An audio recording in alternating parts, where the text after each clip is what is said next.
board. I think it's going to right now. Now you're good. You're good. I see it now. Hi, good evening. This is the Mayoral Ad Hoc Committee on Equity and Diversity. It's October 21st. And I am Aisha Hall. I'm a resident of Lewiston. I also work with our school district in Lewiston, and I am the chair of this committee, and I'll pass it over to Mr. Kayer for introduction. Thank you. My name is Mark Kayer, and I'm the mayor of Lewiston. And I'll pass it on to Dennis Dote. Evening, everyone. Dennis Dote, City Administrator for the City of Lewiston. And I'll pass it over to Dale. I'm Dale Dowdy. I'm the Deputy City Administrator for the City of Lewiston, and I'll pass it on to Councilor Jelinas. Hi there, my name is Stephanie Jelinas, and I am City Councilor for Ward 7. I'll pass it on to Chief O'Malley. Hi, I'm Brian O'Malley. I'm the police chief here in Lewiston. And since I have the floor, Dale, I just got a call. Detective Murphy's unable to log on to view the meeting right now. I don't know if there's an issue with that. I'll work on the issue, Dale. I just got another note as well. So thank you. I'm with the link. I'm going to pass this off to Laura. Thanks, Chief. My name's Laura Ligori. I'm the Executive Director of Mindbridge, and I will pass it to Tanya Bailey. Thank you, Laura. My name is Tanya Bailey Curry. I am a licensed clinical social worker with Bates College and a lifelong native of Lewiston. And I will pass it to Noel Chaddock. Thank you, Tanya. Good evening. I'm Noel Chaddock. I'm the Vice President of Equity and Inclusion at Bates College. And I've been living in Lewiston for 531 days. And I will pass this on to Safia. Thank you, Noel. Hi, everyone. My name is Sophia Khalid. Live and work in Lewiston. I am the council representative. Yeah, thank you. Who else? I'll pass it to Hawa. Hi everyone, my name is Hawa Abdel, and I work for Lewiston Public Schools. I'll pass on to physics. Elgin Physic, school committee member, Ward 2, resident Lewiston. I'll pass it along to Councilor Jensen. Luke Jensen, Councilor for Ward 5. I'll pass it on to James. Hello, I'm James Ford, Family and Community Support Coordinator for Lewiston School Department. And who hasn't gone? Okay, Andrew.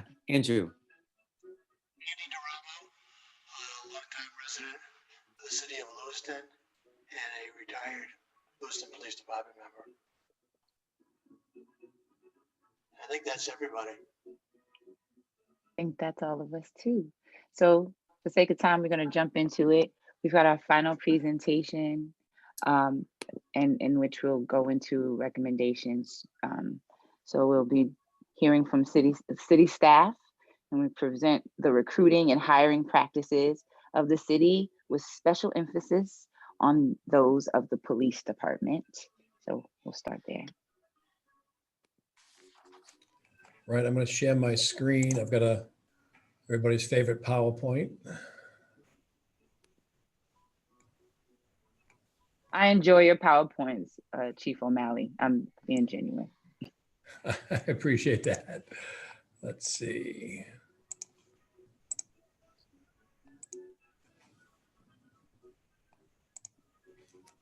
All right. And if you can let me know if anyone has a question. I can't see anybody. I can just see you. All right. So I'm going to go over the recruitment process and a lot of the requirements that people have to meet in order to apply. And this is a combination of the city requirements, policy through CALEA, but a lot of it is driven by the Maine Criminal Justice Academy, and a lot of it we can't change. So I've kind of combined a lot of it together.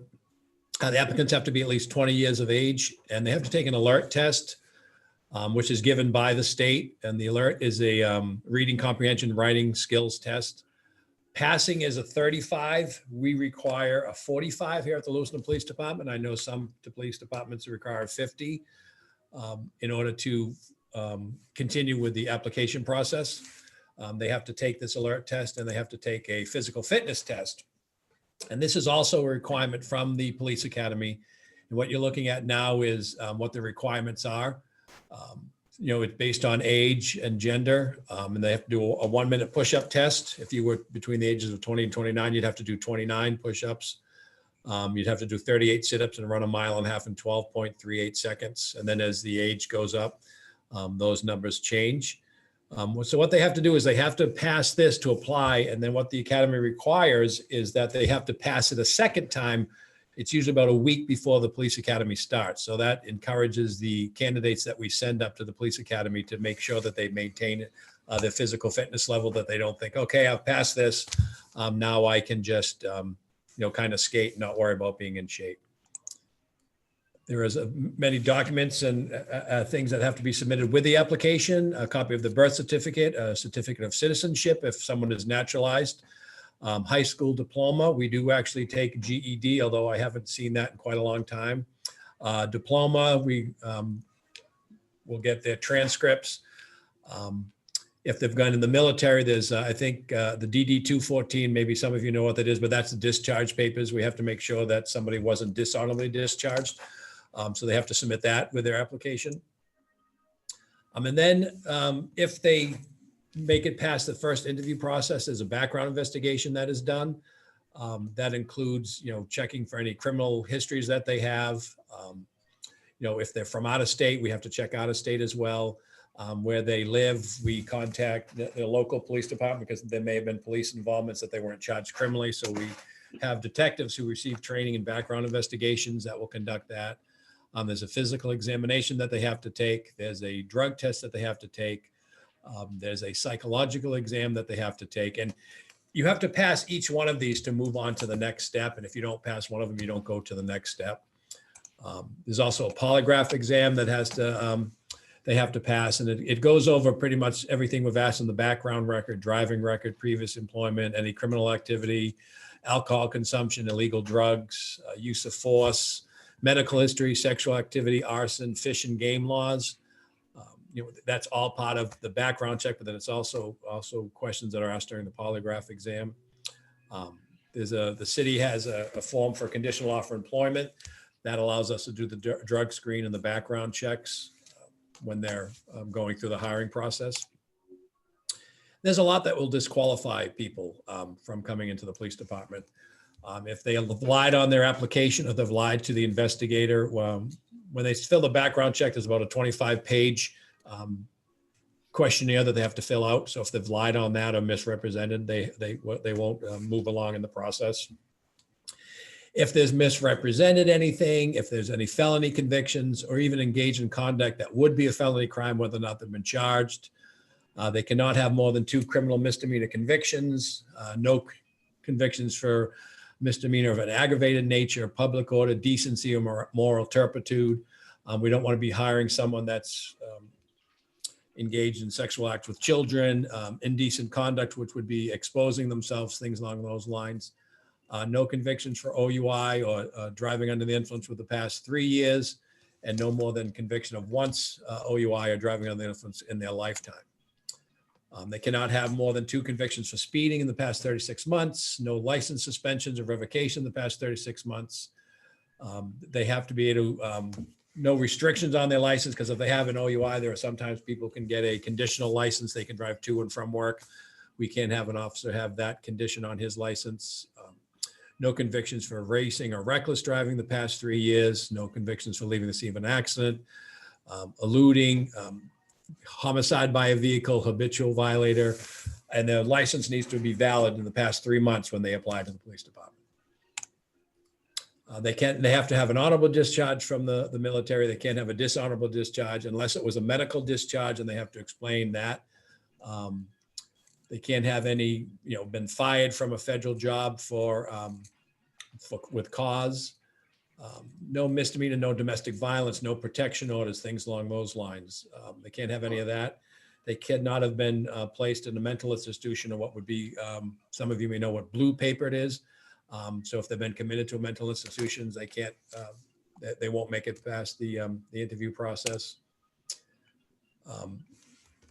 Information pertaining to, and they have to sign a document when they submit it in terms of drug use. It says no marijuana, hashish use in the last 3 years, and no excessive marijuana, hashish use beyond the age of 21. I will say that we're a little more lenient in the marijuana use, as you know, since it's now is legal. But oftentimes I'll have younger people that will apply and have smoked marijuana in college or when they were in high school or younger age. But it's been a couple years when they decided, well, I want to be a police officer. So that we may be a little more lenient on.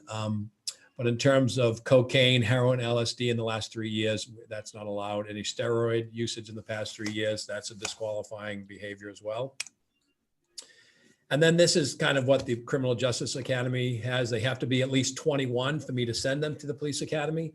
Unless they're 20 and they have a secondary college degree, and then they're going to turn 21 before the academy starts. It's very rare nowadays that I will send somebody 21 years of age, just based on the maturity level and some of the issues I've had when I've hired somebody who's only 21. I like to have somebody with a little more life experience. In the academy, you can't have any convictions for murder, obviously Class A, Class B, Class C, felonies, or any Class D crime. That's kind of follows what we have in our application form as well. It talks about being able to read and write at a level necessary to master the law enforcement basic training course. And this is what comes off their website. It has to be a good moral character as determined through a background investigation. I've discussed what we do during the background investigation. Again, they demand that they have a polygraph exam in order, and I have to sign documentation that they have a polygraph exam to go to the academy, as well as a licensed psychologist, psychological exam prior to sending them up to the police academy. And again, I have to sign documentation saying that they've had that, or they will not be accepted. So now we'll talk a little about the recruitment methods. We've done a lot in terms of job advertisements. We're placed online. We have them on the City of Lewiston website, the Maine Criminal Justice Academy website, the International Association of Police website, a Maine Municipal Government website, Husson University, University of Southern Maine Careers, Thomas College. We're part of the Hire Vet program. We actually just did that again about a month ago. We put them on Facebook. There's also a thing called the Handshake app. I don't know if anyone's familiar with that. Maybe some of you who work in the college setting are, but it connects students on college campuses. So we don't have to travel everywhere, and you can post your jobs. There's internships, and it talks about over 14 million students. So what I've done is I went throughout New England, any college that had a criminal justice program out of state. I applied to have a job posting there as well. Then I chose colleges here in the state of Maine, just because, you know, I graduated from Providence College a long time ago, but I have a degree in political science, not a criminal justice major. We've had people who worked here who have. To attend any open meeting of Maine Public's governing board and advisory committee meetings. We have people who have chemistry degrees. So it's not always just folks with criminal justice degrees. So I reached out and we've applied to a lot of colleges to do this Handshake app to try to recruit more people just from out of the Lewiston, Auburn area. And this is an example from Handshake app. You'll see good news. Brian O'Malley, you've been approved to create interview schedules, post jobs, post events at Merrimack College. You're now well on your way to activating your university network and unlocking a world of possibilities. I know I've got two folks here from Bates College, so maybe you can talk to somebody. It says a staff member at Bates College declined the job police officer at Bates College. I was a little taken aback by that due to the fact that Colby accepted it and Bowdoin did. I know that in the past, years ago, we've had people from Bates College actually apply and work here a few years and went on to the FBI. So it does happen, but unfortunately, whoever handles Handshake at Bates College didn't want to post the police officer job on their website with their folks. So in terms of diversity, obviously I've been trying to diversify the police department since I became the deputy chief back in 2015. Not getting a lot of results. So we contracted with a marketing company. It's called Sinclair Digital. And they conducted a direct emailing campaign for us to try to help with our minority recruitment. And initially they targeted parents, adults 45 to 65. So our thought process was, when we met with this marketing company, and a lot of their suggestions were, if maybe if you can get the parents to buy in, that they can kind of talk to the kids and say, well, maybe this is something you could look into. So they did a direct emailing to households income less than $50,000 in Androscoggin, Cumberland, Kennebec, and York counties in Maine. They had over 6,000 openings and 582 clicks. And I'll show you, the next page shows that. And it'll show that they actually opened up the page and what they clicked on. And they say, okay, when an employee benefits, the police looked at some of the things we do, the torture on different things like that. So that was the initial one in 2018. Then after a month or so after that, they did a second email blast to potential applicants. And these were adults 20 to 30 with household incomes less than 50,000 in the same areas of Androscoggin, the different counties. And this one, they sent out 25,000 emails. And we received 6,500 opens and 675 clicks. The numbers were better than the parent group. And this went on for 3 months.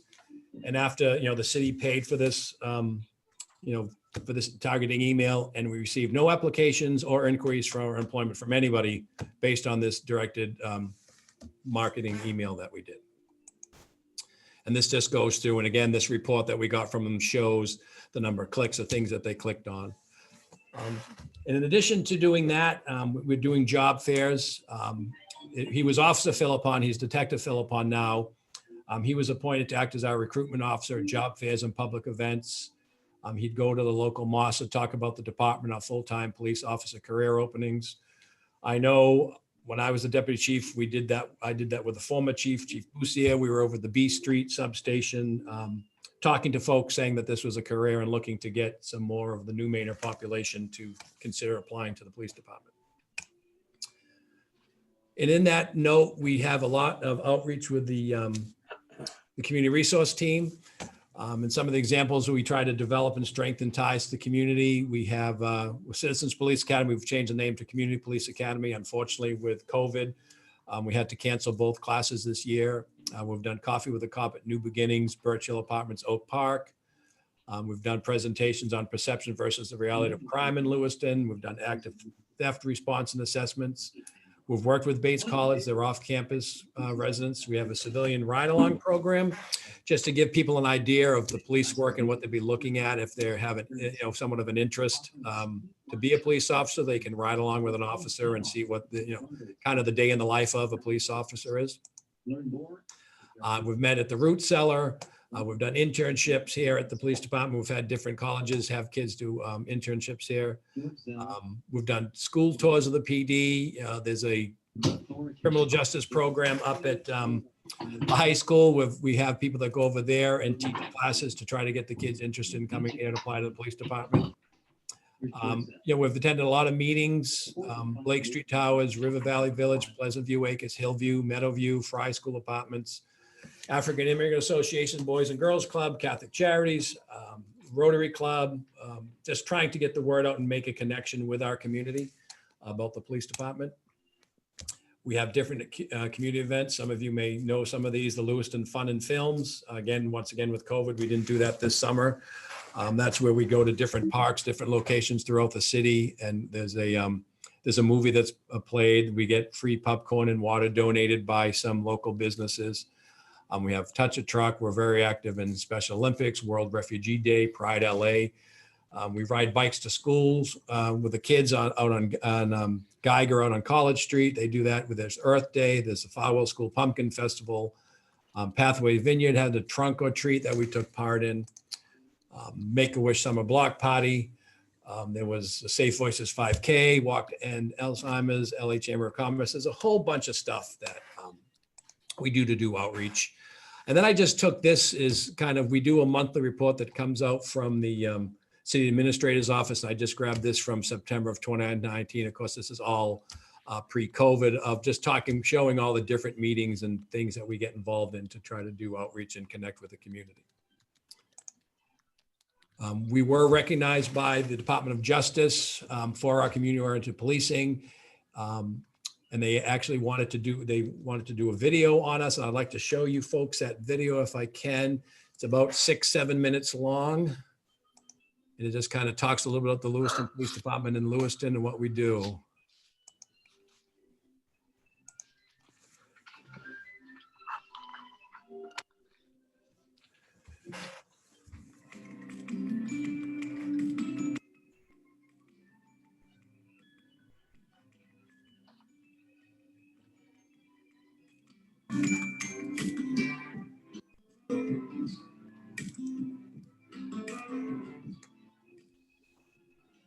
The Lewiston Police Department's been dealing with a large, diverse immigrant community for about 17, 18 years.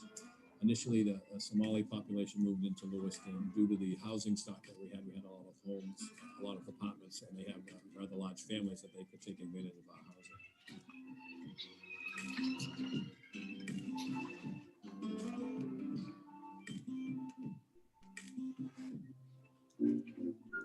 Some of the challenges the Lewiston Police Department has faced due to the influx of immigrant and refugees is just simply we lack the knowledge initially when they arrive. And since for the last 18 years, this department has been working with community members, identifying leaders, also working on our cultural competency to understand the ways, traditions, things that is unique to their culture. And we do a lot of outreach. When they first come to the city, part of my community resource team will conduct classes and just kind of explain to the folks how the police department works. Many of the new immigrant community are coming from war-torn country, so they don't have a lot of trust with the police department of their country. They came from a very corrupted country. So when they come to this country, they have to work with the police in order for them to build that trust and work in healthier working relationships.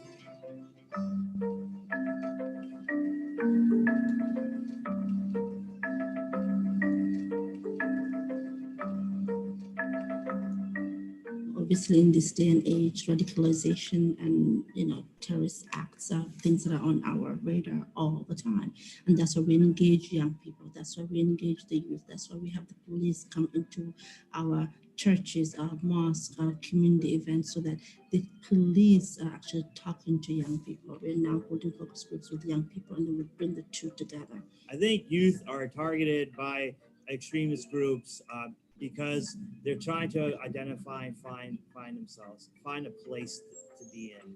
And oftentimes, especially if they're immigrant refugee children, they tend to be poorer, lack a lot of things that a lot of other kids have, and they're very easily exploitable by those who want to take advantage of them. Terrorist groups are really no different than your sidewalk drug dealer who is looking to find somebody to exploit to sell their product. So I think when we're talking about radicalization and violent extremism, I think that community policing is sort of one piece of a larger toolbox. I think that the ability to create trusting relationships with folks within the community really helps the police do their jobs in terms of identifying where that radicalization and violent extremism might exist, but also sort of helping to head it off at the pass by sort of creating relationships with youth within those communities and sort of giving them a positive role model and showing them sort of what it's like to be American law enforcement, and that there is a difference between that and what it may have been in their home countries. Community policing is important in addressing the potential of radicalization and extremism by making sure that we have open lines of communication. If there's no trust, then there's no community.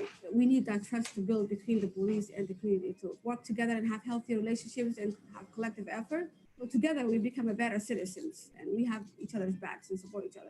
Because the police need to know that we support them and we have to know that they support us too. And when we have each other supporting, our community is better for that. So some of the things that we realize as police department in creating trust and understanding, and so we can better address the needs of our immigrant community, we sit at every single table we can. It's important to have those interactions. So when something serious happens or there's some event that occurs in your community, you're able to know who to reach out to. That I can pick up the phone and call someone up and say, hey, this is going on. Let's get together and let's find a way to address those issues. So I can think of multiple situations where our involvement and work with Lewiston Police Department has mitigated or eliminated a violent situation from otherwise happening. I am involved with one or more police officers in various community events on almost a weekly basis. by having open lines of communication, community members are more apt to talk to you when they see something that's out of place, suspicious. And in what we've seen here locally, although we haven't seen cases of extremism, we've seen the community come to us when they're starting to see people who need help, who don't seem to be fitting in.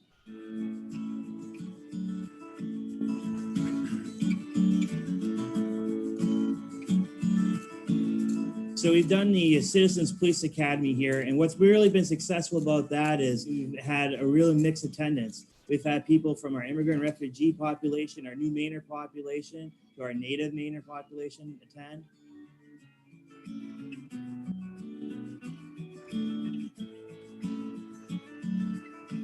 Movie nights have been a really huge success. Typically, outreach that police departments do is usually community forum based, where you have an officer or somebody like that standing in the front of the room and the community members standing in the back of the room. It's very much a lecture. We really like about the outdoor movie project that we do called Lewiston Summer Fun and Films is that it provides indirect icebreakers. And that's really what's key to it. If you like the police, you can go. If you're indifferent about the police, you still go. If you don't like the police, well, you may still also go because it's a fun event and you have kids that want to get outside, see a movie, get their face painted, and do a whole number of things. But what's really important is that while you're going, you know that we helped organize it and we're there. And if you just want to walk by us, you can. If you want to stop and say hi, you can. And if you want to have a further conversation about some of the issues in your community, we'll have that conversation. In order to be effective at addressing the needs of the community, we can't operate in silos. The police department is not the only agency with all the answers. We have to work with our social services. We have to work with our school system.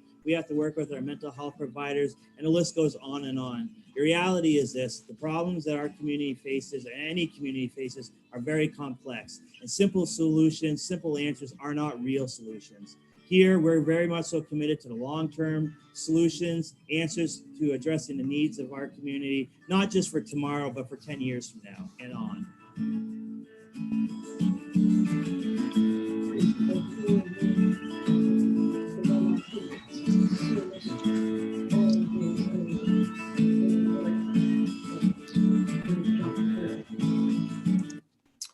Okay. All right, and so then once again, I'll go back to recruitment. So we weren't getting anywhere with our direct emailing. So then I've also put an ad in the National Minority Update Public Safety Employment website, where they have the viewership of over 35,000. They have a diversity recruitment resource to major chapters of Foreign Wars, American GI, NAACP, Urban League, military Navy bases.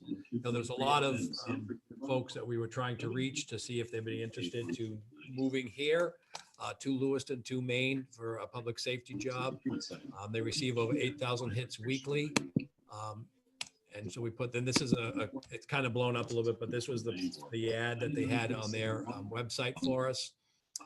And once again, we didn't get any responses from that. So I think most of you on the panel are familiar with CALEA. So part of CALEA is we have to do a yearly report of our recruitment and our interviews. So for 2019, there were 10 patrol officers that were hired at the Lewiston Police Department. One applicant came from the job fair at Husson University. 2 were transferred in from different police agencies after talking to other officers. 1 came from a job fair at Central Maine Community College. 6 officers applied to our department by seeing the online advertisements. We conducted 15 interviews throughout the year and hired 10 officers from those interviews. And this is part of and I'm giving you the report that's done annually. There were 2 black males that applied, 2 females, 2 Hispanic, and 9 white males. And we hired 1 black male, 1 female, 2 Hispanics, and 6 white males. So that's what we look at yearly. You know, our recruitment, our hires, our interviews, we keep track of that. And obviously I'd like to increase the number of interviews we do. You know, really interviewing 15 people for 10 positions isn't a lot, but I'd like to increase the number that apply and the diversity that apply. And that is the end of my PowerPoint. I'm going to stop sharing now and open it up if anybody has any questions regarding the recruitment that I just talked about. Live from NPR News, I'm Jack Spear. The Trump administration. I'm hearing somebody it's in the back. Background, mute, James and anybody else who isn't muted. Please mute. Not sure where it's coming Is there, Council- White House Chief of Staff Mark Meadows. I hear like news or something. Still. I think James is trying to raise his hand and that's why he's unmuted. Oh, okay. I just hear a lot of background. Somebody's on NPR. Oh, okay. James, since you had your hand up, please go ahead.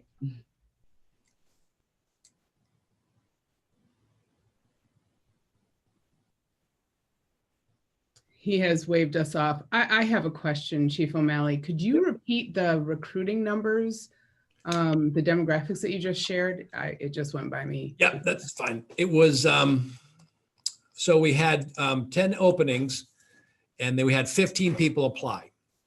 And out of the 15, 2 black males applied, 2 females applied, 2 Hispanics, and 9 white males applied out of the 15 interviews that we conducted for the 10 officer positions. So out of the 2 black males, we hired 1 black male. Out of the 2 females, it was 1 female. 2 Hispanics, we hired 2 Hispanics. And out of the 9 white males, we hired 6 white males. So it was a total of 15 interviews for 10 positions, which is not a lot when you look at all the requirements and all the disqualifying issues that can come up. I know years ago when I applied, I'm going to date myself. I think I was in a room with 200 people when I applied for the position here at the Lewiston Police Department. And now we're looking at 15 people for 10 positions. Are you able to share? You may not be able to share. Are you able to share why folks were disqualified?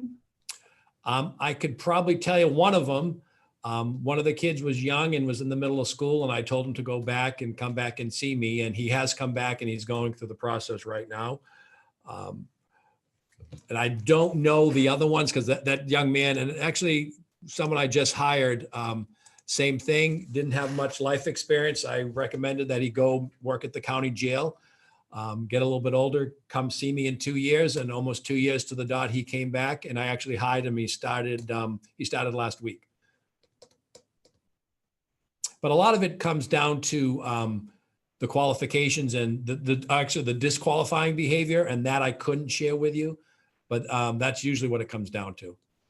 Because I can tell you right now, I am down 10 officers, and probably at the end of the month, 2 more are resigning to go to other police agencies. So I'm going to be down 12 officers at the end of the month, which is basically bigger than some police departments here in the state.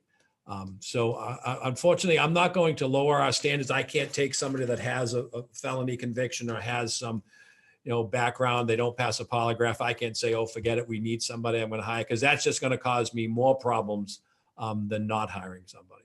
But due to the personnel issues and stuff like that, I couldn't share with you, well, this person has this issue, and that's why we didn't hire him. If I could though, Chief, but for the most part, if it's either a disqualifying item or it's an age type issue, those are the 2 primary reasons when you don't hire someone. Well, when you say age, I'm not sure what you mean. Like maturity. Right. Well, if there's somebody who's, if I have somebody who's more qualified and I've got a 20 or 21-year-old who's lived at home, never had a job, and wants to be a police officer all of a sudden, yeah, that's someone to say you need to get some work experience, and then come back and see me in a year or 2. And that's actually happened to one of the young men that I just hired.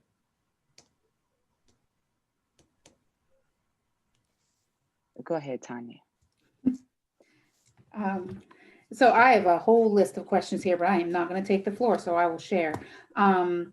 So first, the psychological evaluation, do you know if it addresses racial bias at all? I don't know all the questions that are asked, but I know it's a very, very extensive background. And I can tell you, several years ago, I was actually contacted by the person that we contract with and said, I've never really done this, but do not hire this person. He has an extreme dislike of Muslims, and do not hire him.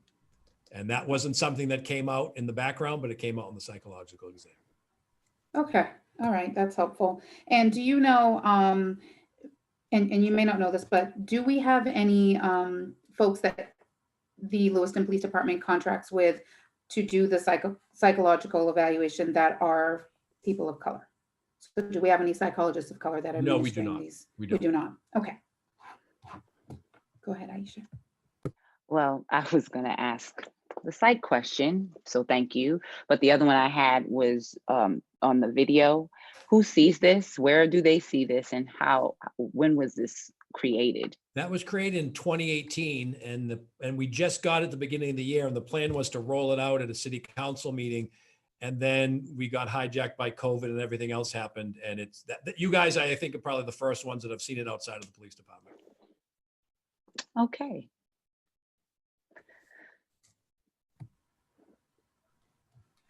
I see Hawa, and then Tanya unmuted.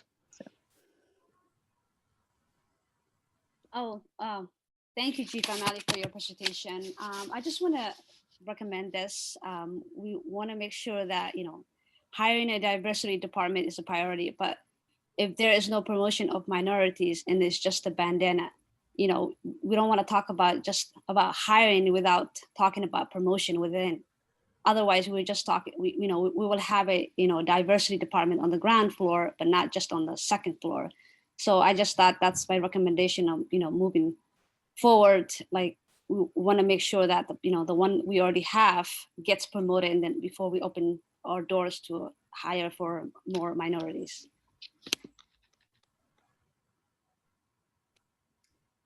Hey, Tanya. All right, so I have two questions and I'll just ask them together. So I didn't notice, and if I'm mistaken, I'll apologize. But Chief O'Malley, was there a disqualifier regarding like the conviction of like a hate crime, even if it was a misdemeanor? I didn't see that. That would be disqualifying. That would be, okay. Oh, yeah. Oh, yeah. Okay. And then where are our officers coming from, like geographically? Are they coming, because obviously it's not. I just hired one from California, but he met his wife in college, and she was from Maine. And she said, well, if you're going to stay with me, I'm moving back home. And he came with her. There was a young man who went from Brooklyn, New York to, I think, Rockland, who I just hired. We get, majority of them tend to be folks that are from Maine. I just hired a gentleman, Mark Gonzalez from Delaware, that he was looking to relocate and wanted someplace quieter, and his wife was pregnant, so they wanted to bring their child up in a quieter area. This is also pre-COVID. So I do get some folks from out of state, but the majority tend to be Maine folks. I mean, I came up from Massachusetts over 30 years ago. Right. Years ago, when the Naval Air Station was open, we used to get a lot of guys from the service that were coming out of the service, and they met a local woman and they'd stay, and we would hire them. But we don't. Obviously, the base is closed now, so that's why we tend to do New England is where folks come from. Okay. As far as in Maine, though, like what counties do you see a lot of our folks coming from? Androscoggin. I mean, really, we get some from the Portland area. That's why, when we sat down with the Sinclair Digital, when we did that direct emailing, that's why they picked those locations. But then we tried to go south, like to Cumberland. But when you go to Cumberland, you're competing with Portland and South Portland, those bigger places that may pay more money and have better benefits than we have. So I think that's probably part of the reason why we didn't get any clicks or anybody applying actually from those locations. Thank you. Miss Laura. Hi. Hey, everyone. So I have a couple of questions and largely around assessment. So with your online campaigns, with your emails, with the Pathways video, did the organizations that are helping you do any audience testing for that to see their responses before moving on to kind of other statistics like clicks and what have you? Well, the Sinclair Digital was, that's when we hired that outside firm to do that for us. And I don't know, I had that report, but so they showed us, okay, we'll do that email. And they already had these emails. I didn't obviously provide them to them. And then, to show interest of, do they actually open it? And then do they click on, the next link of the police department? And what are they clicking on? And that's where I showed you some of those where it said, oh, they clicked on benefits and they clicked on Special Olympics, some of the things that we do.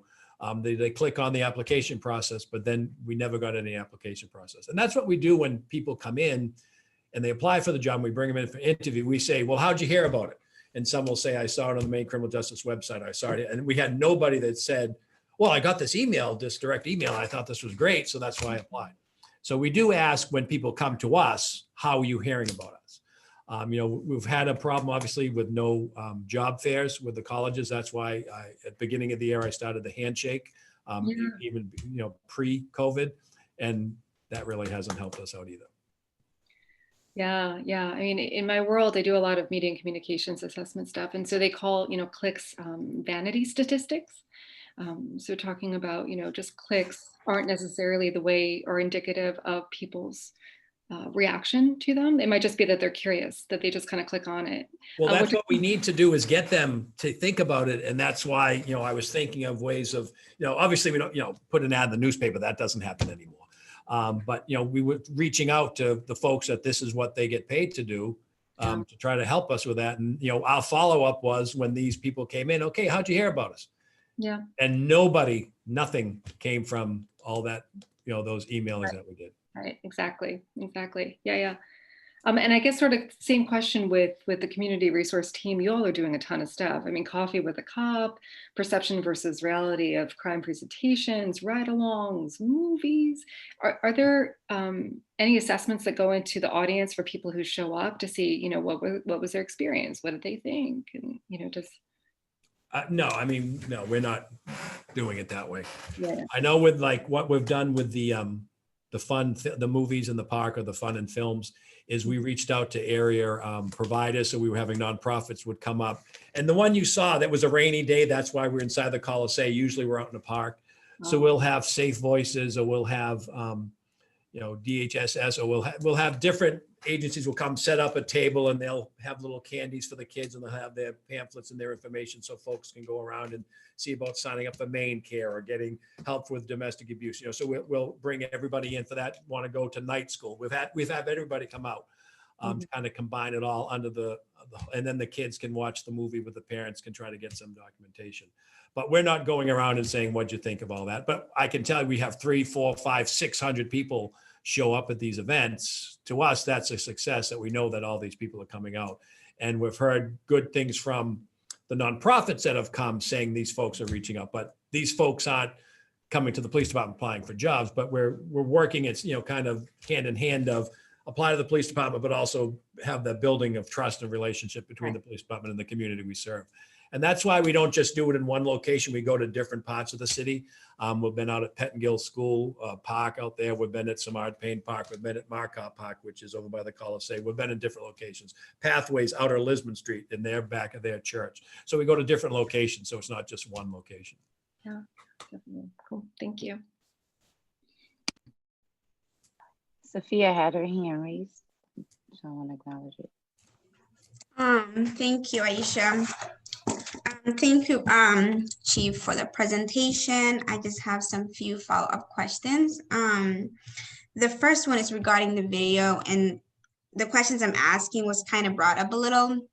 So the video, if it was created in 2018, why was it focused? Correct me if I'm wrong, but I feel like I heard extremism and related like racist viewpoints. Can you talk about that? That was the video in terms of, it was, I think, from 2017, where there were several children of immigrant families that were recruited. I think it was out in Minneapolis or Minnesota somewhere, in terms of recruited into traveling overseas, and parents were concerned about their children being indoctrinated into this radical way of thinking. So that was part of that process of why you want to interact with the kids and get to know them and realize that, things aren't the way you might think it was in previous, where you lived in Kenya or Somalia or whatever. So that was part of the focus of that video. Okay. I don't know. I just have some feelings about it. But so the next question is promotion. Can you tell me like the process of how you promote this? Also, this was mentioned by Hawa, what the process is. Is there any way like someone would be disqualified or not get promoted?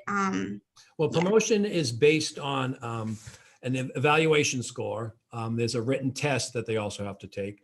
Then it's based on years on the department.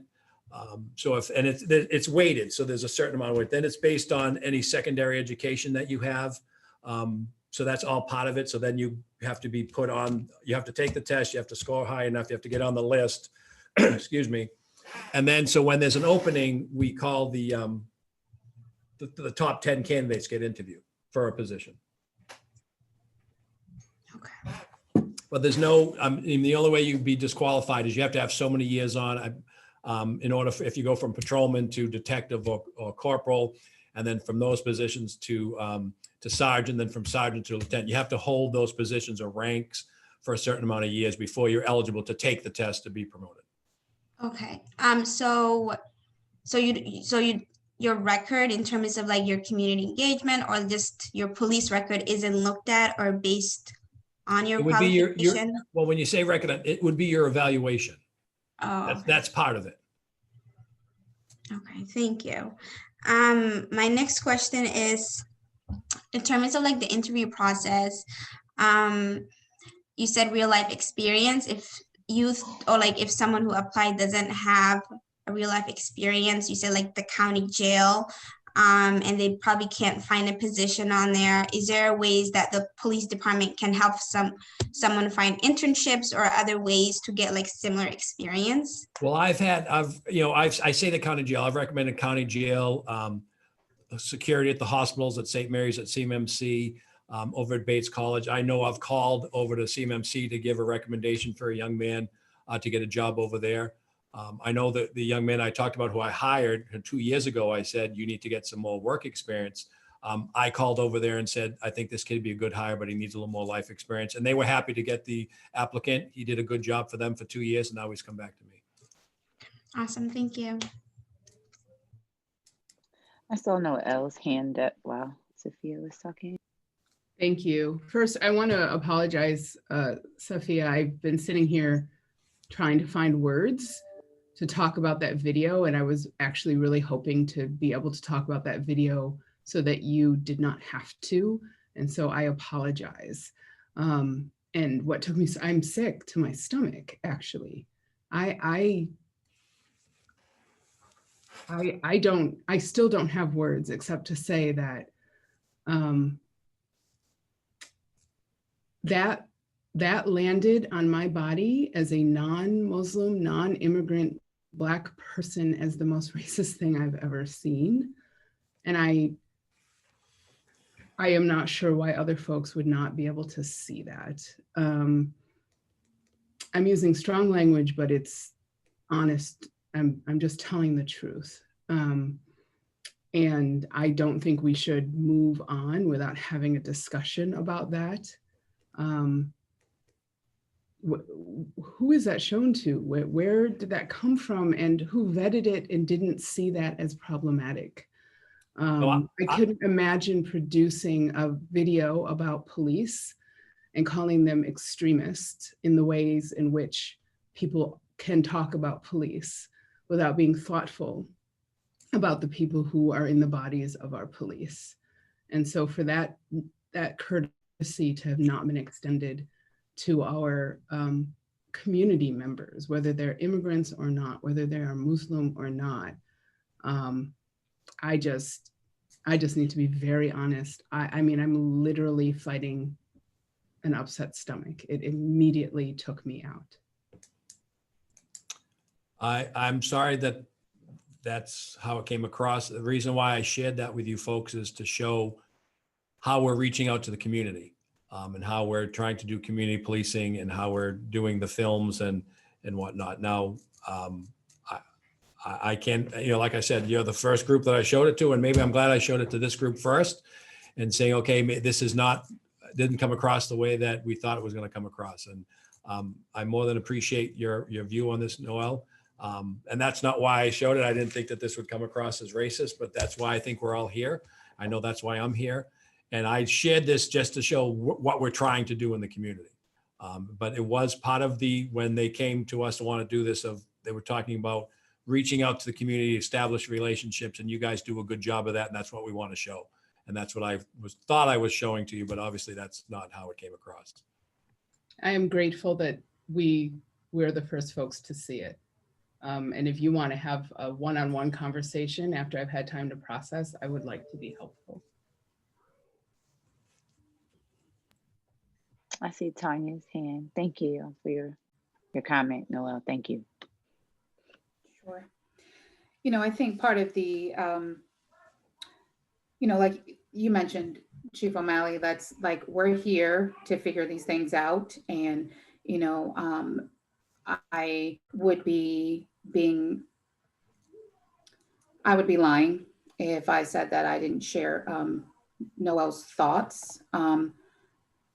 And I find that oftentimes when we previously have been in, when I have previously been in spaces with, you know, a lot of white people, their white fragility prevents these conversations from happening.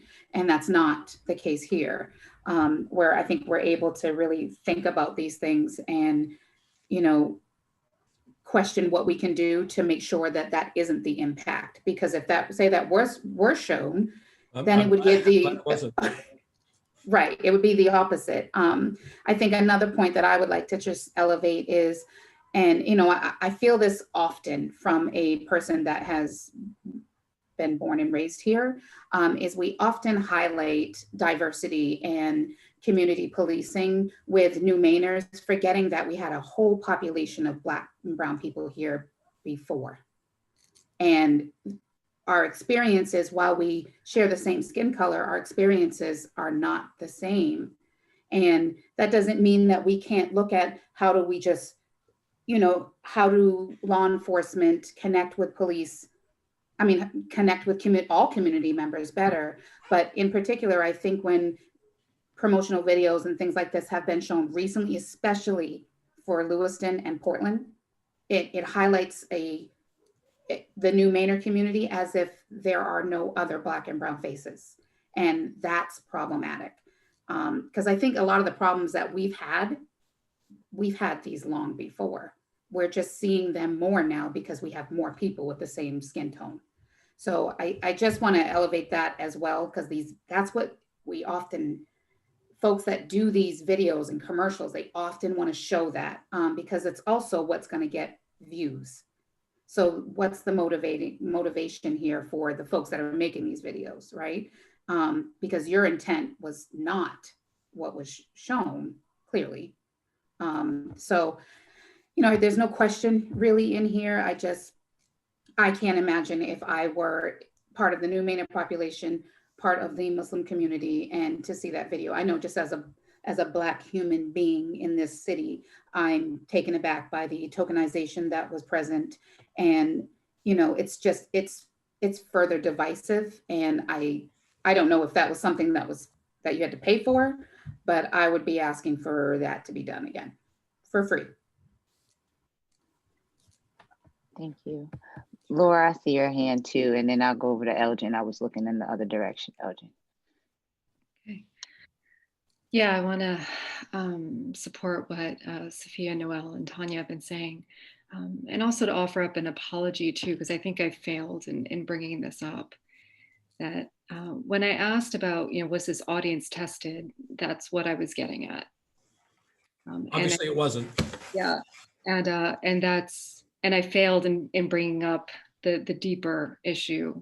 I needed a minute or so to kind of articulate that within myself. But I actually sat and started to time it about how long the Somali population was being depicted as violent extremists. And it was about a third of the video.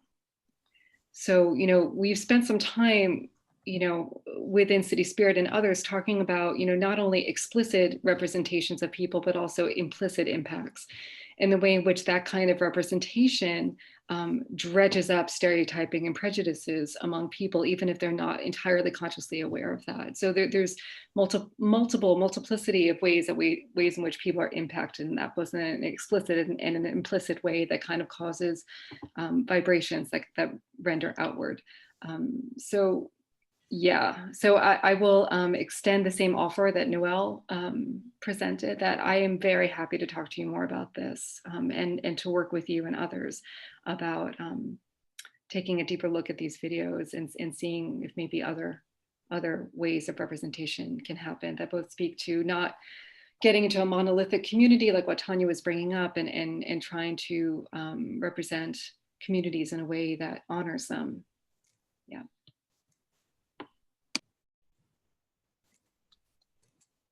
Thank you. I'd like to say, as a chair, I was emotionally affected. It's hard to be in the seat to articulate what you're feeling and still create a safe space for others. But I want everyone to know that, you know, I want this to be a safe space to have this conversation. And I feel like that's the way it's going. So I don't want to skirt over if no one else has any comments. I just wanted to put that in the space, and I'm honored to be a part of this Brady Bunch thing we got going on here, to say that, you know, I don't feel the fragility. I am feeling my feelings in this space, and I hope that our viewers and those that do view after this is up feel that too, that we are open to having this conversation, and we don't want to cut it off because it is important, and this is why we came together. But just want to bring that up and ask if there are any other comments, and welcome any other comments. Did Elgin have? Oh, Elgin. Thank you, Noel. Sorry, Elgin. I didn't have a comment on the video. I was actually playing taxi as the video was playing, so I couldn't really, and my internet was in and out. But if I have I'm going to shift the topic. So if someone else wants to chime in while you're on the same topic, I'll relay to them, and I can just come back if you feel the need to. Anybody? All right, go ahead, Elgin. Okay, Chief, can you elaborate just for people who's watching, and just for general, even though I know the answer, just because been through a couple of these. Can you name some examples over the last couple of years that people just in general that have been disqualified? And can you elaborate how any disciplinary action can affect promotion? Okay, so disqualified from hiring or from disqualifying from promotion?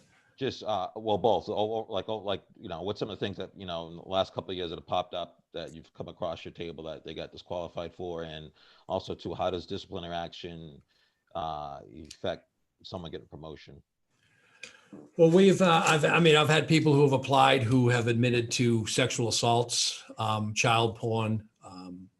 There was the case I talked about where he had a deep dislike of Muslims. You know, those are some people that applied.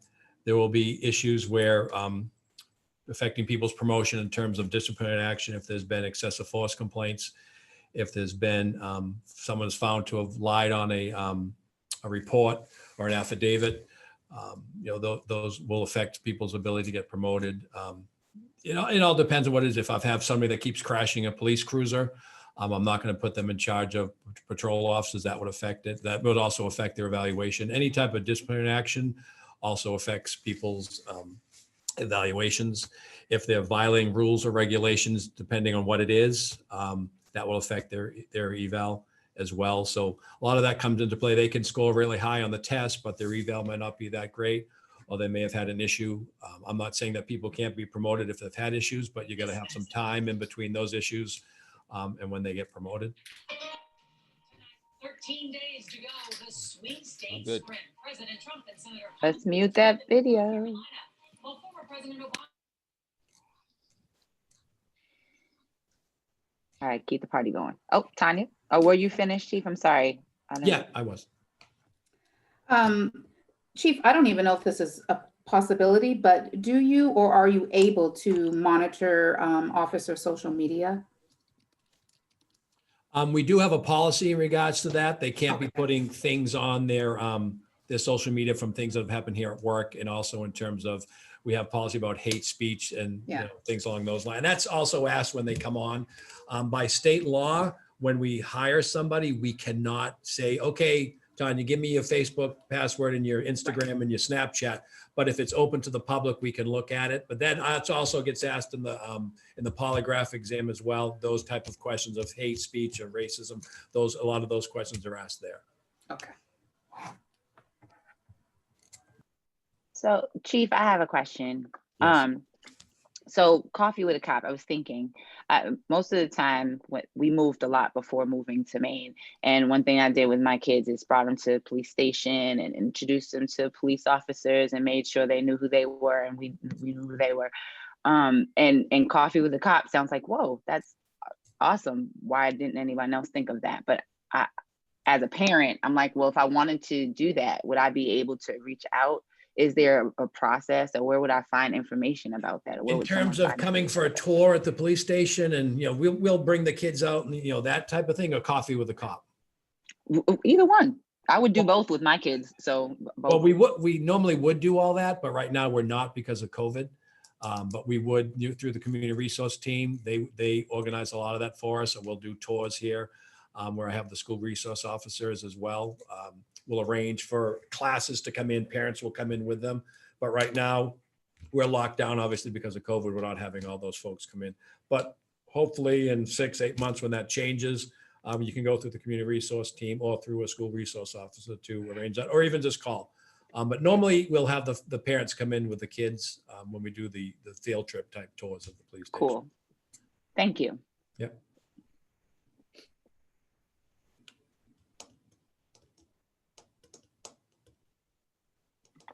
Do you have any more comments on the presentation? I have a kind of question. Chief, have you reached out in terms of like reaching out to community members to hire more minority officers? Have you reached out to community-based organizations via email or like MCI, Father Hussein, and those organizations? Because since they do a lot of community-based work, and like also Tree Street too. Actually, I tried to recruit somebody from Tree Street. He was working the front desk. I think he was a baseball player from Washington, D.C. I don't remember his name.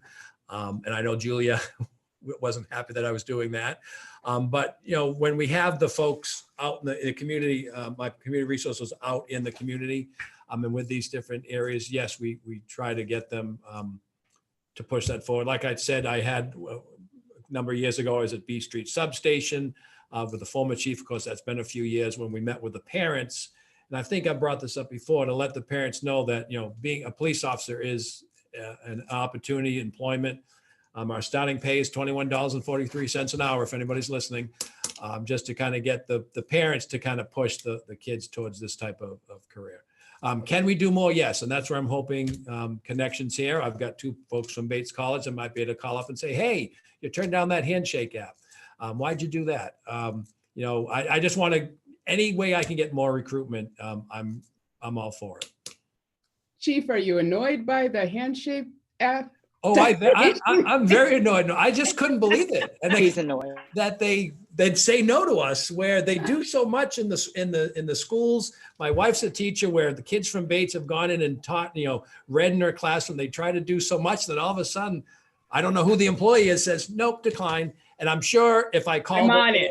I just can't imagine that's. I'm on it, sir. I'm on it.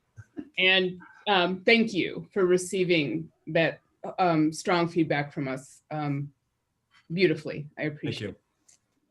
I see. Yes, James. 2 questions. Yep. If I were hired today, how many years would it take to get promoted? Well, if you got hired today, you'd have to work at least 3 years before you'd be eligible to take the promotional exam. Okay. But I can tell you, the officers really don't learn. 3 years is about the time where they're pretty comfortable in knowing the job, and it's about 5 years where they've seen pretty much everything. I can tell you it all depends on when people retire. Because right now we're averaging, someone has 10, 11, 12 years on before they're getting promoted because people are staying so long. The retirement used to be you could retire after 22 years, and it got changed to 25 years. And then a lot of my officers stay a couple, 2, 3, 4, 5 years after that. So you have to have an opening in order to make promotion. So it's averaging around 10, 12 years before somebody gets promoted. So, and how many officers of color are there? Right now, including the 3 I hired last week. And you say, okay, so 3, 4, 5, 6, 7. I want to say 7. Okay. right now. And of those 7, how many have been promoted? 1. Okay. So it'll be a good probably 5 to 10 years before there be more black or real color. I would say, well, the 3 I just hired, obviously, that's going to be, 3 to 5 years. I don't know, James. I mean, I have 12 vacancies, but not all of these folks were supervisors. So it all depends on what happens with the promotions in terms of who retires or resigns. How stringent are your requirements? Is there any wiggle room at all? That's the policy set by the city, and that's what's by the that's set. And there's a percentages that have worked out. Your eval is worth a certain percentage. Your education is worth a certain percentage. It encourages people to get that secondary education because you get more points, then you make it higher up on the list. Okay, so that could be prohibitive to some people, I think. But anyways, my other question is, on your non-police staff, what's that look like? My non-police staff? Yes. In terms of racial makeup? Yeah. I have no minorities in my non-police staff. Okay.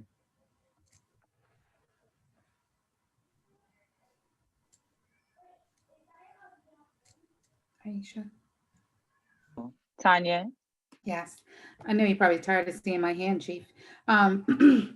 So have we done, I know we do work in the schools, like obviously we have, our resource officers in there and whatnot, but, from a recruiting standpoint, has there been any intentionality with, getting to know coaches and, I asked that. I don't know if you saw my response to when there was talk of kicking all the school resources out of the schools, where I have several offices that are, one's a hockey coach, baseball coach, football coach. They coach at the high school. So I have a lot of officers that volunteer their time that coach in the school system. Are any of these officers of color in the school system? No, they are not. Right. I think the reason that I asked that, I'll just be transparent here. One of my sons is the varsity coach at the high school. It predominantly has a full bench of Black players. And, I just don't think that there's been any intentionality with, maybe fostering a relationship with him. And I could be wrong. I don't even know. I mean, he's a grown man, but he has a wonderful relationship with these boys, soon to be men. And as they are moving forward and deciding what their career moves are, if he already had a relationship with somebody from the Lewiston Police Department that he could respect and say, have you thought about this? Maybe go to community and get, study criminal justice and then make that your pathway. But if there's no relationship there with somebody that they trust, then that could serve as a conduit or bridge the gap there. I think we're missing an opportunity. Are you volunteering your son to help me recruit? Who is your son, Tanya? He's awesome. Ronnie Turner. Okay, Ronnie, because he's over at Connors now, right? The new sixth grade. Yep. Yeah, okay. Right. So, small world. I would have hired Ronnie if he applied here, but he went from at the high school over to Connors. Yes. Well, somebody, I will say, tried to recruit him. One of your officers I know, did and that try was to like, recruit. and I think that was one of the guys at the baseball coach up there. Good job. Good job. So, I just think as we are we're talking about, like building capacity and, because we have a lot of young Black and brown students. I know. A lot. I know. And, Maine, we're old and white. We are. But that's starting to change. So in order to keep some of these young, people of color here, they have to be able to have an income that can sustain their life. And that's where we do get a connection from some of, the coaching. I mean, there is a law enforcement program up at the high school, but I don't know. I don't know how many kids actually, take part in that. Right. And is it really not on their radar of being a police officer's job? And nowadays, I don't really think that's on a lot of radars of people to be a police officer. I think you're right. Can I just piggyback off you, Tanya, and say, in my culture, and I'm from away, but generally word of mouth and building those relationships with folks helps in that that process of getting people to buy in. And right now, I think the narrative for police officers in general is not an attractive narrative. And even just going, not to go backwards, but in that video, like, as I'm thinking, please don't show this to any of our recruits, because I don't know if they would want to come, because it just seems like a hard job. But You can rest assured that video is not being shown anywhere ever again. But even if we do, there's still a void in that space where that's a great idea. We need to show a picture of Lewiston that we want to promote. And I as a employee, and I'm working at the district, I do work as an SEL and equity resource coordinator. The one thing that I know is helping is making those relationships and changing the narrative. And so just no, yeah, sure, don't show it. That's fine. But going forward, like, how can we build that trust in those relationships? And I think starting with Ronnie, like, I'm thinking about him being in our school district, and I know that's going to change things. And so his voice, as well as a lot of other voices in our community, if we could change the narrative, if we could do something different, then it would be different in our recruiting process. James, I see you. I saw you before. I'm sorry. And then Elgin, just jump in. And then Sophia after that also, while I'm looking. Thank you, Aisha. I was thinking that I know the police enforcement is part of LRTC, but I went to the Civilian Police Academy.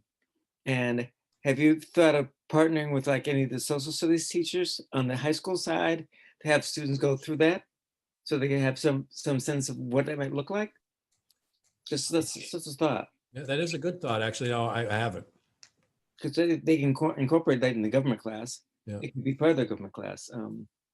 Just and the government's required. I mean, we do it it's after hours, it's after school, it's like 5 o'clock. I mean, Right. that sounds like a good idea. Put that in one of the recommendations, James. I mean, I was going to say, could we put that he's down? already starting on that. We're jumping ahead, but that's great. I can talk to some of the teachers if you want. Yeah. I forgot the order, but I think it was maybe Sophia, then Elgin, then Sophia, right? Okay. So a couple things I want to elaborate on is someone who's a African-American law enforcement officer in our state, and obviously we know it's predominantly Caucasian.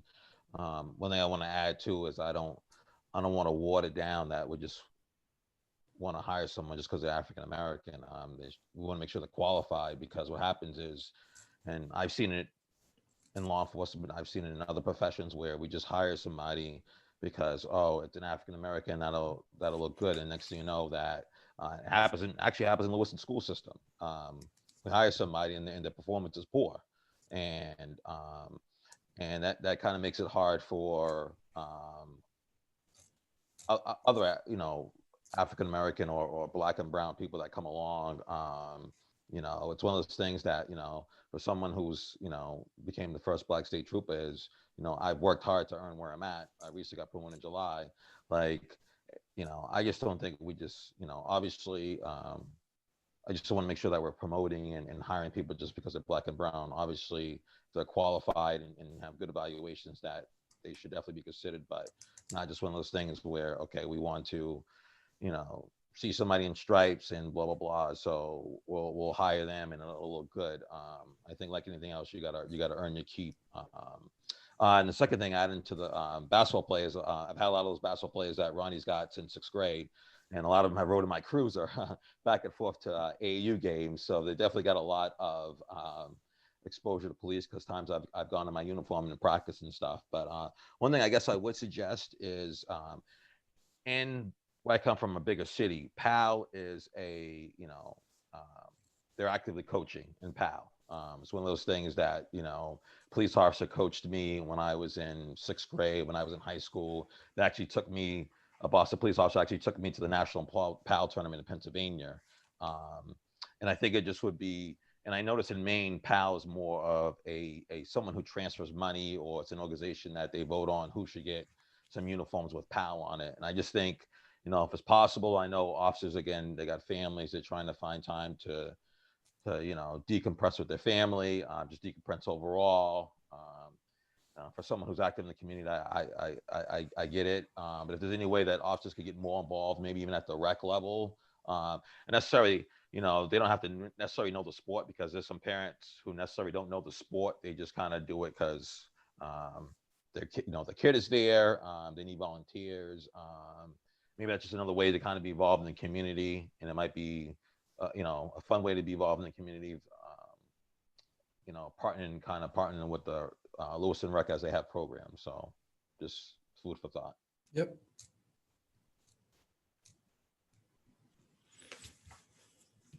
I think Sophia, you were next, and then I see Noel, and I think I might be skipping someone, but please just jump on in. I see you also, Mark.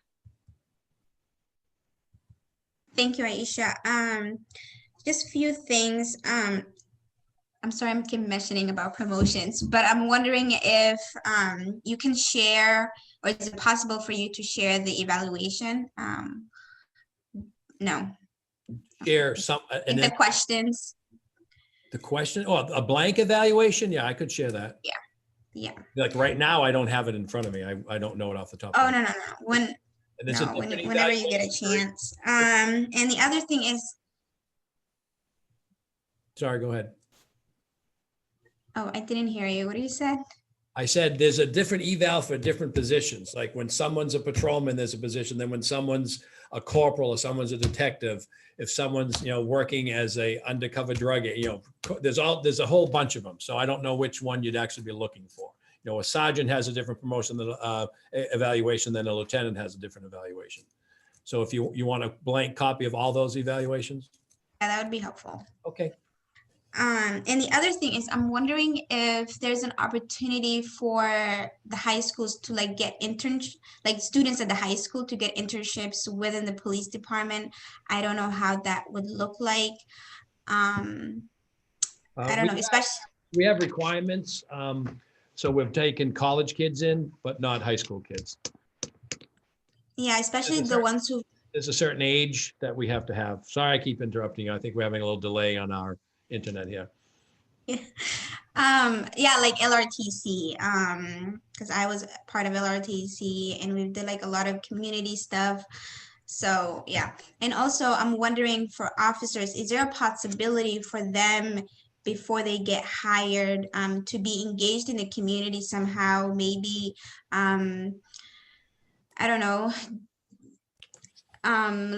community-based organizations that they can work with 2 times a week or whatever, or so that they can learn the community, especially ones who are from outside of Lewiston, to just get an experience and see how people in the city live and work and all of that. I'm not really sure how that would work. I guess we could try to put our heads together and figure out how we could do something like that. I just hired a young woman who worked at Tree Street, so I don't know if I'd need to send her. She grew up right here in Lewiston and has worked in the downtown for quite some time and interacted with quite a different number of folks. It's something we could look into, but of course there's a cost associated with it. And then there's always timing in terms of, when do I hire them and when do they go to the police academy? Yeah, just a thought. Thank you. I think I saw Noel, but if there is someone before that, let me know. And then Hawa. So I've already made myself unpopular this evening, so I'm going to wait all the way in. I wonder if we're skipping a step, right? So I think all of these things work, socializing and normalizing policing as a career. And certainly when I was growing up, it was one of the, fireman, policeman, doctor, lawyer, right? And I think one of the steps that we might be missing is our local police and maybe some of our government folks sitting down and having a conversation out loud. I was on a call yesterday, Chief, with 2 of your amazing humans. And I was struck when one of your sergeants acknowledged what's happening in the national landscape, right? And he said, I know that your students are afraid of us. And, and that really impacts their experience and our ability to do our job when we engage with them. And just in that was, for me, I thought, oh, okay, so this is someone who's actually coming to the table, informed, paying attention, acknowledging, right? So the work we talk about, truth and reconciliation, right? Racial healing. The first step in that is acknowledgement. And I just wonder if that's the step that's missing, right? I don't know how you invite a community of folks who across the world, right? Look at what's happening in Nigeria, are experiencing this kind of violence and death. And I don't know how you get folks to consider this as a career before acknowledging the realities of the last 5 years, decades, however you want to frame that, but certainly the current moment. And I think for young people who have more access to these conversations, to the news, to understanding what's happening and how people like them are positioned in the world, you're talking to a group who is positioned in opposition to policing, but also are positioned in very real ways as the target of policing.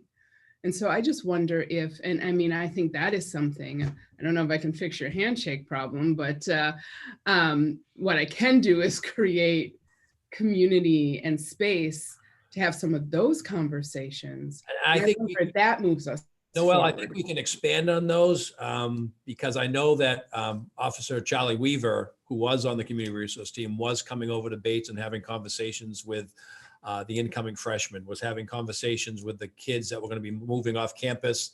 So say they were juniors going to be off campus the following year, we were having conversations with them to kind of give them the heads up of what to expect of behaviors when they live off campus. So we've had those type of meetings. We did have, it was probably 2-3 years ago when we were looking at enacting a city ordinance. We had some neighborhood meetings on Bates College campus where we brought the neighbors and the kids together. My goal was not to arrest a bunch of Bates College kids for having loud parties. The kids are usually very polite, Monday through Friday, 8 to 4. Unfortunately, sometimes at 1 o'clock, 2 o'clock in the morning on the weekends after drinking, partying, they weren't so polite to their neighbors. I know parents didn't send their kids to Bates to be arrested. So that's where we enacted a city ordinance for a noise ordinance or party ordinance where the kids would get a city ordinance violation, which does have a rather hefty fine to it for about $300, but it was better than the kids getting arrested for disorderly conduct and then getting in trouble with the police and also getting in trouble at school. So we had several sit-down meetings with the Bates College neighbors and invited the kids there. And after that was passed, that's when we started having meetings with the kids who were going to be living off campus. But I think, yeah, we can expand those definitely to include more kids than just those living off campus. Well, and I think I want to make a huge distinction, Chief. You're talking about conversations that help socialize and normalize behavior in policing. I'm talking about conversations where human beings who happen to be police sit down with human beings who are experiencing this kind of violence and the fear of people who might be police. I totally agree. I'm just saying we're having conversations already, but why don't we expand them to include what you're talking about? Definitely. I know I'm picking up what you're putting down. I'm just saying what we're doing now, and I think we can expand on it. Thank you for the rock quote, sir. And I have to go talk to incoming students, and I wanted to make sure you knew that it wasn't like your last response drove me out of the call. I have to go do my day job, and I appreciate it. Thank you, Noel. All right, bye. Thanks, Noel. Did I see another hand raised in that as I was listening to the rock quote? Laura. Well, I just put it up right now. Oh, okay. But the rock quote is always good. Yeah. And I just kind of want to once again echo Noel's sentiments that yeah, I love that idea. I love the idea of having those conversations at Bates. And I love the idea of having that conversation in Lewiston. if there's a way that we can have the conversation, because it sounds like And there's quite a lot of community efforts. And Laura, we have had those conversations. We got them through the high school where we're meeting with different kids, and we'd actually have the officers, the beat officers who would respond to, say, the root cellar or different parts of the downtown. We were having these conversations with these kids. We'd invite them in, they'd feed them, and they'd get to sit and interact with the police officers. Because a lot of people may know Joe Philippon when he was on the community resource team or some of the community resource officers, but they're not the ones that are showing up when a neighbor calls because kids are playing basketball or soccer in the street. So we were working on having the interaction between the kids and the actual beat officer. And this was kind of what started before City Spirit, before you and your group came along, where I was meeting with Fatuma, where we were doing this outreach of getting different kids from different areas to come and meet with the police officers, and not the friendly ones on the community resource team, but the ones that show up on the calls when, the neighbor calls on somebody, and that we were doing those conversations through the schools and through the root cellar as well. But those have kind of died off. Of course, COVID has had an issue on that. But yeah, I'd be more than open to continuing that program or starting that program back up. Cool. Yeah. Thanks. Do I have any other comments? Oh, hey, Mark. Tanya's had And it, Tanya. Yeah. Okay. but Go ahead. we do have a guest here, and it's almost at the 7 o'clock hour. So just That happened. yeah, I know. But no, this was really engaging conversation. I have to say, after every single meeting, I'll walk out of my office, Dennis will walk out of his, and a lot of times Dale is here. And every single meeting so far, I've said, wow, we just have an incredible committee here. One, I really appreciate how the video was handled. And I also want to thank the chief, because what I saw is a chief of police who really just accepted several comments coming to him pretty rapidly for a few minutes. So I had to say that, but anyway, now I'll shut up and just keep in mind we have a guest waiting. Okay. So Tanya, I guess we'll go ahead and have your comment be the last one, and then we can open it back up after we open the floor to our guests. Okay, and mine will be really quick. I really just wanted to, as Laura did, echo what Noel said about, opening up a community dialogue. And I think that even with COVID, if we have to do that via Zoom, then that's what we should do. And I think that in doing that, what we can expect is there's going to be strong emotions, right? There's going to be things that are going to have to be managed. But when folks are able to speak their own truth, then we're able to heal what's hurt. And there's a lot of hurt and misunderstanding on all sides. And we can't have officers that have guns that are fearful. And we can't have citizens that, have lots of things that can influence their behavior that are fearful or mistrustful, because what will continue is what we're seeing. And, for folks in our community and, surrounding communities that say, well, that doesn't happen here. It just happens here a little bit later than it happens other places. Maine takes a while to catch on to things, including things like that. But, the work that we're doing is so much easier to prevent a fire than to put one out. And so I just encourage us to keep coming up with ideas to how we can have those elevated conversations, even if we have to do so via Zoom. If I could put a thumbs up, I would. Our guest, are we ready to bring him along or them along? We can certainly ask Dale to bring in the union president. There he is, Tom Murphy. Be there just a moment.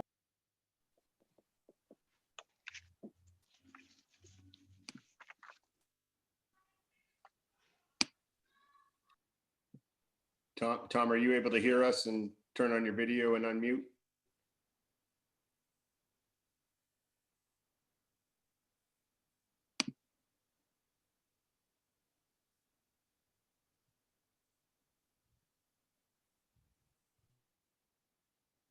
You're the main event, Tom Murphy. You are item On the phone 3. right now. I think. Okay. There you go. All right. There he is. There he goes. Hey there. Hi, how are you guys doing tonight? Doing great. Great to meet you. Nice to meet you guys all. Do you want to introduce yourself Yeah, so I'm Tom Murphy. formally? I'm the police union president. I have been in this role for the last year, and I've been the president in the past. And I'm currently a detective working in the adult side at Lewiston Police Department. So Tom, I think our intention was to, and it says Q&A session with the committee, but we just wanted to make sure that we had all voices heard. And so I guess this is our opportunity for the rest of the committee to get that opportunity to ask questions, but also Tom, if you have some feedback on our work, on the work you've been doing, on what you're seeing, this would be our opportunity for that also. Okay. If the committee is okay with that. So is there any questions off the bat from the committee?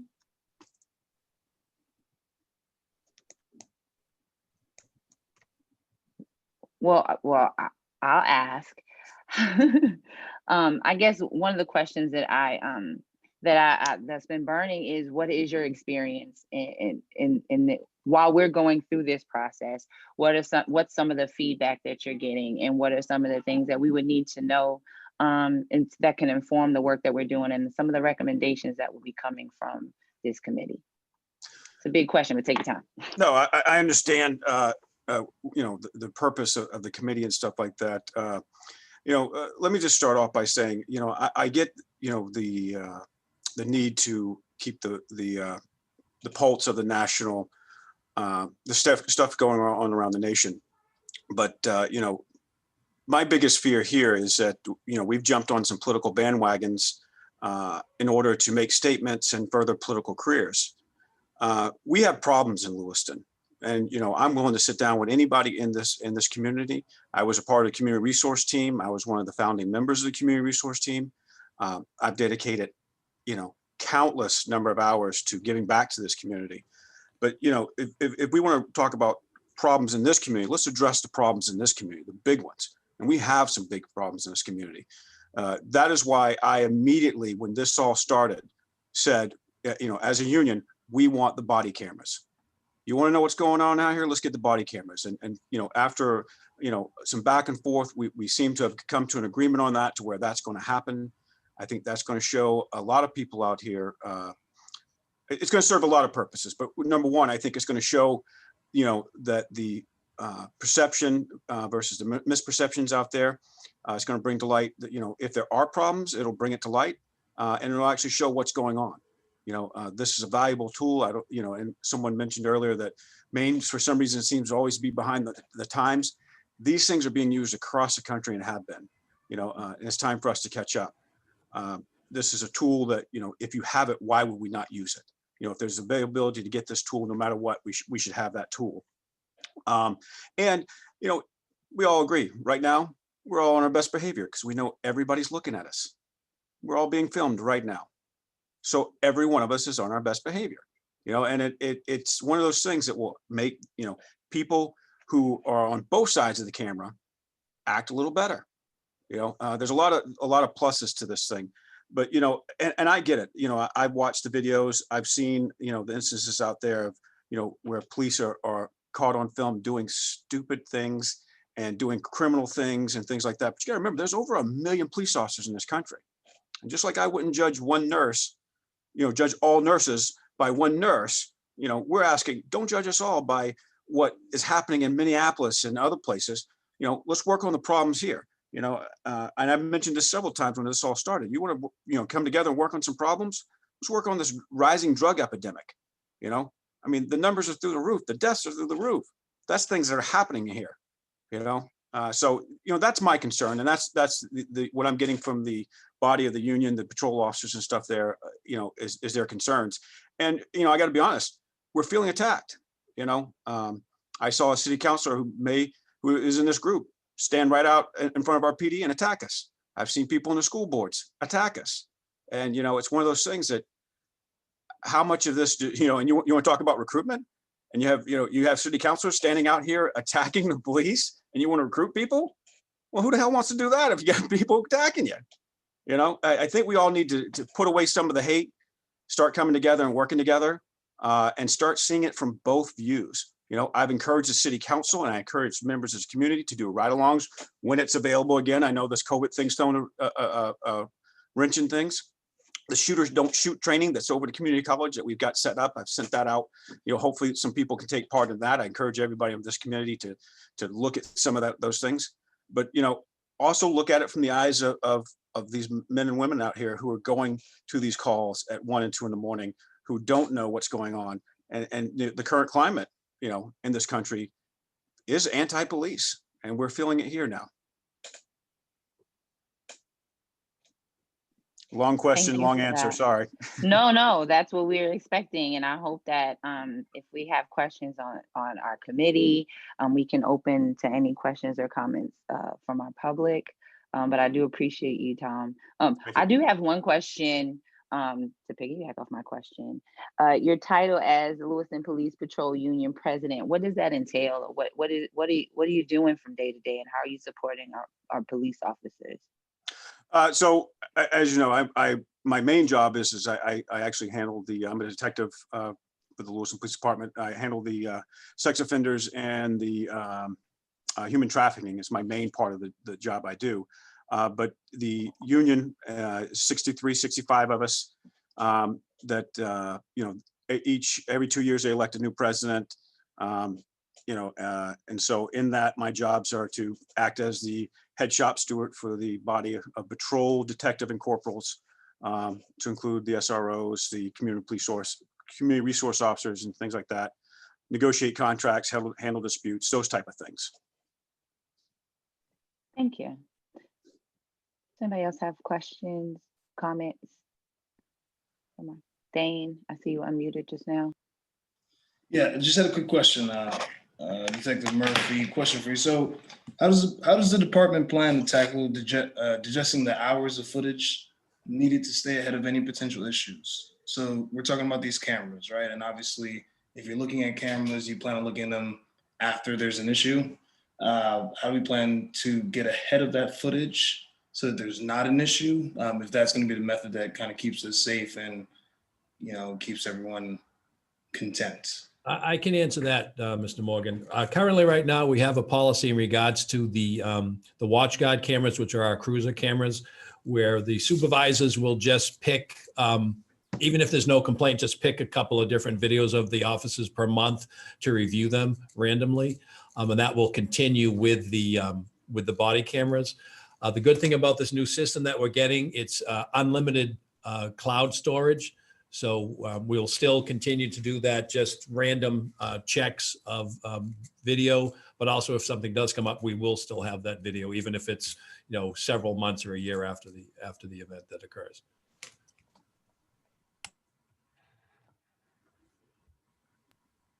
Tanya, I see your hand. Okay. So thank you, Detective Murphy. I just want to say, from me speaking from a lifelong native of Lewiston, I have seen things go from police being really well respected, being a part and enmeshed very well in the community, seen as, you know, protectors of, to where we are now, right? Like, it has been, I can't imagine what it would be like to be a law enforcement officer. So I empathize 100%. I also, just speaking from a person with brown skin, can also just, as you said, all those officers like that we're seeing over and over and over with these examples of what's happening across the country, right? They don't mimic the day-to-day with officers that we may see on our force, right? Just like folks with Black skin aren't all the same. And we have so much miscommunication on both sides. So you're 100% right when you say, like, we all need to come to the table and figure out, how do we work together to be a safer community as a whole? And I hope that the folks that you represent are wanting to do that as well. You know, and it sounds like they are, if you're speaking for them as well. And, you know, if body cams is, I 100% agree. Like, I can't believe we didn't have them all this time. Do we have a major problem with people coming in this city from other places and bringing drugs and, you know, so on and so forth, you know, influencing folks that we already have living here to do the same? absolutely. If that's going to help you guys, then we should all, every citizen should have been on board for this to happen a long time ago. I'm sorry that it's even taken so Right. long. But I really do hope that there is this effort to work alongside of one another, because that's the only way that things are going to get done. So no question, just a comment, and thank you. No, I have to agree with you, and just to comment on that, we get into this profession, I did, I'm a 4th generation police officer. I was raised by a police officer. My grandpa was a police officer. And, it was always about protecting and serving and doing good for your community. And, you took care of those who couldn't take care of themselves. And, that's what I see here, especially with the Lewiston Police Department. I came from Savannah, Georgia, which back then was about a 500-man police department. I was there for a couple of years before coming here. And let me tell you, it's a huge difference. And the thing here is we're small enough to where we can still give that, customer service type policing and community policing to the community, and I think if you look at the record and you look at the track record, and especially with this chief, he's gone above and beyond than any other chief in the past as far as minority hiring, the promotions of women and minorities. That has happened under this chief's watch. We've had 2 detective sergeant. So there's a lot of things that are moving forward. But I am assigned to do background checks as part of my job as part of this, and I know firsthand that this chief has done that and has specifically recruited, and is looking into those things. And if you look at the policies and procedures we have in place, it is there to police the police and to make sure that we're operating in the way we're supposed to be operating, and we're all for it. We're all for review of those things. I think if you look at our policies and procedures, our clear accreditation, you're going to see that this police department is one of the ones that is above and beyond other police departments, not only in the country, across the state, in the country. So. And I would like to add that there's no promotion currently that Detective Murphy is in line for. I don't even take the Thank test you very anymore.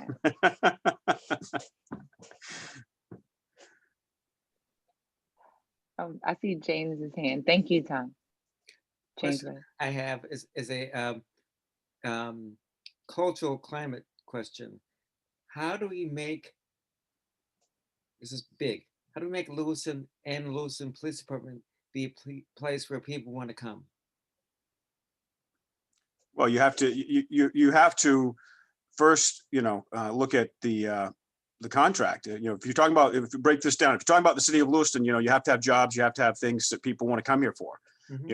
Growth, development, a safe place to live, good school systems, all the things that anybody would look for if you were going to move somewhere and take a family or whatever, that dynamic looks like. You want to look at those things. And then, if you talk about people coming and wanting to work for the Lewiston Police Department, well, then I just say, look right here to the city manager and the city councilors and say, hey, give them a better contract and more money, and the people will come. But, in all seriousness, we do have a good contract. We there is good benefits and stuff like that. But the chief mentioned this earlier. When I first came on, to Savannah Police Department, there was 11 positions open. There were 300 applicants that I went up against, 300. And, the first time around, I didn't make it. Second time around, I did, it's now, if we get 10 for, a job opening, then that's really good. And that's sad to see, because people just do not want to go into this profession anymore.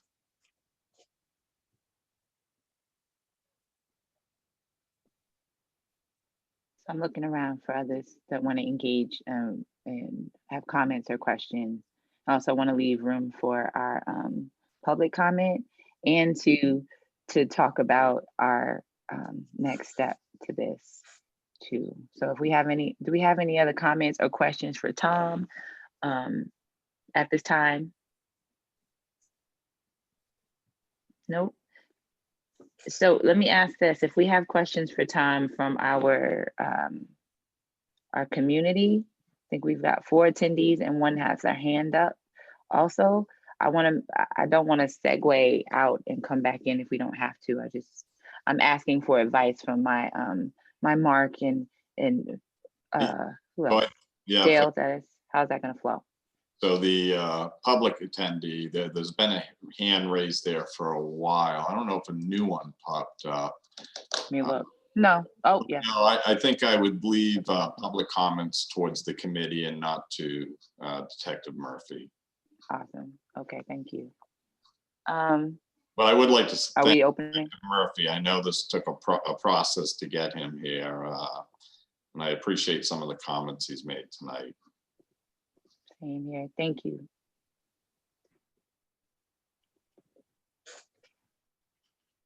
So our next, so this is the part where we start talking, how do we move to the next step? And I gotta be honest, I expressed this before and I'll express it now on record, that this makes me a little bit anxious, but in a good way, because this is the part where all this work that we've done for all of these weeks, we start talking about what we do next. And so I know, Mark, you had expressed that you had an idea about how you wanted this to go. And I wanted to. So I think, it's 20 after 7. I think at this point, we probably should hear public comment. And then maybe Dennis, you and I can have a conversation before our next meeting, just to try to kind of place a quick roadmap. As long as you're comfortable with that and the committee's comfortable with that. But yeah, I am. I think the best work is just right around the corner now for us. Okay. So then we're good to open the floor for public comment? Yes? The next agenda item is actually just a public comment response, just to keep it in order. We only received 1 email. I forwarded that already to the group, but just to keep up with our similar process, I can read it really quickly. Yes. I always skip that. You can go right to the live public comment. So we received another email from Maggie Diamond Stantic, and it reads, hello, regarding community members feeling free and comfortable to bring forward complaints against city employees. I suggest that one reason community members might feel hesitant to bring forward a complaint is because they don't trust that it will do any good. The confidentiality requirements of contracts, which prevent open disclosure of the investigative process, might contribute to this. Can there be a more open communication to demonstrate that a complaint is being taken seriously and investigated, perhaps by giving regular updates to the complainant? Regarding the police complaint form, the form is trying to inform people of what will happen, which is great. The legalese nature of this form may feel intimidating. Can it be written in a more plain language, and/or is there a script for a plain language description to be read when the complainant is asked to sign the form, such as is commonly required by institutional review boards for consent forms participation in research studies? Thank you, Maggie. So now we can move to those hands. Thanks.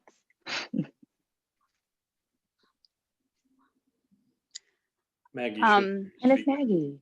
It's me again. I'm Hey, sorry. Maggie. I just appreciate the work you're doing so Please much. don't be This has been so sorry. great.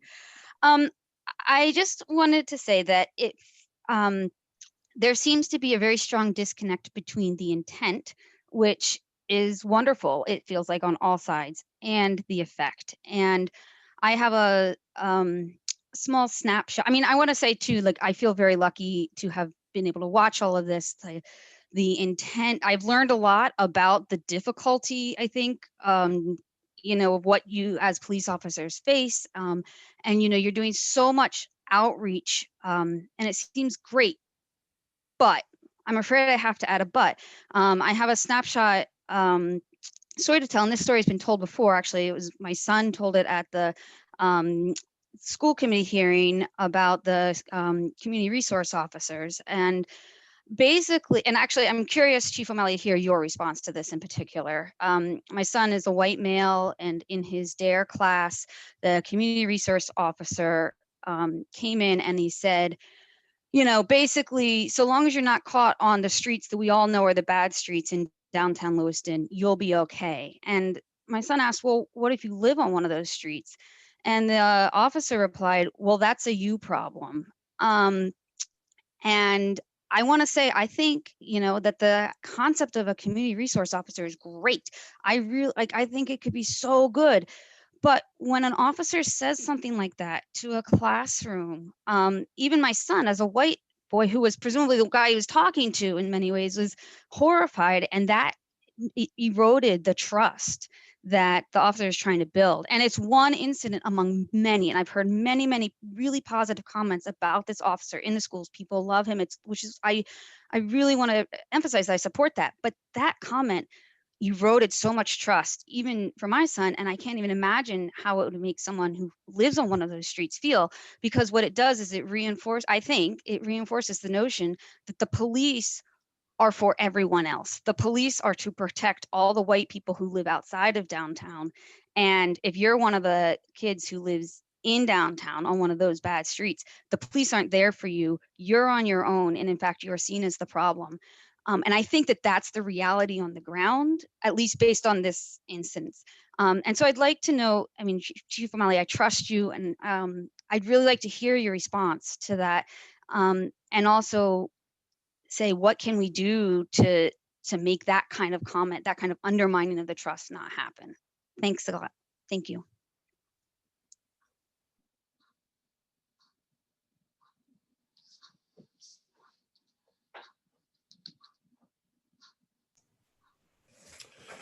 I'm not sure which officer you're talking about. I'm assuming you're talking about Officer Strout, but I'm not sure what age group that was. And that would have been one of our school resource officers. And that is an unfortunate comment that was made. I'm not sure why he would have made that. I guess I'd have to speak to Officer Strout and what prompted that conversation, that he would say something like that. And that's, I think, kind of why I was more than happy to take part in this is, if that's, we may think everything's going great and we do community resources office and we do the films in the park and we hand out popcorn and water to everybody. But if obviously there's more work that needs to be done, Maggie, and that's what I'm hoping we can get out of this. And I'm sorry that occurred, but I'm not sure. I don't really know how to answer that. And I understand what you're saying, but that's not what we want people to think, that we're just here to protect the white people who don't live, the people who don't live, in the downtown area. That's not what we're meant to do. And that's not what we do. And that's not what happens every day. But if it's the perception is, then we need to work on changing that perception.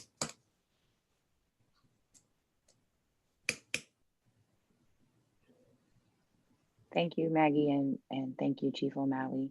I think we had another hand raised. Put a hand down, or they put their hand down. Yep. And if Hello. hi there. I've been, I came in late watching this meeting, but I think it's, I started at 6 o'clock. So I missed the film, but I'd certainly like to see it. But I think, no, I don't want to see it. I see the chief shaking his head. Anyway, I think it's been a very productive meeting, and I applaud you for it. And I just think community dialogue is so important that even beyond this committee, that I hope dialogue continues, because I think we have a wonderful community, and I think we have an outstanding police department. And, I'm just really proud of our city, and community involvement is critical to quality of life in a community. And so I just applaud you for doing this. I found this meeting very interesting, and I didn't really expect that I could be heard. I thought I was just watching, but I raised my hand. So, but Mayor, I had sent a publication from the Community Policing Office from way back, from the Department of Justice Cops Office. And also mentioned about hiring in the spirit of service versus the spirit of adventure. And so because the adventure part in the police department is probably 10%, and the other 90% is service. So, and then hiring from minority communities.